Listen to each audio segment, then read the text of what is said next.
नमस्कार मित्रांनो, नाशिक शहर व नाशिक जिल्ह्यामध्ये कोरोना व्हायरसच्या केसेस त्याचप्रमाणे ओमायक्रॉनच्या केसेस वाढत असल्यामुळे जिल्हा व सत्र न्यायाधीश यांनी निर्बंध लावलेत व त्याचप्रमाणे नवीन SOP जारी करून आदेश जारी केलेले आहेत। ते कोणते आदेश आहेत आणि त्याने कोणता परिणाम होईल ते बघूया।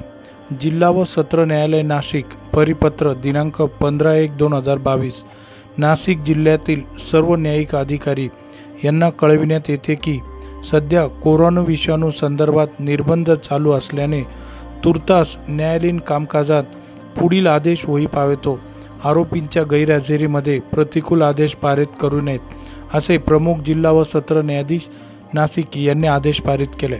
सदर आदेशाने आता यापुढे पुढील आदेश होईपर्यंत कोणत्याही स्वरूपाचे पक्षकार सिव्हिल अथवा क्रिमिनल कोर्ट कामकाजामध्ये हजर नसणार आणि त्यामध्ये वकिलांनी देखील त्यांना हजर करू नये असे स्पष्ट आदेश माननीय प्रमुख जिल्हा व सत्र न्यायाधीश यांनी काढलेले।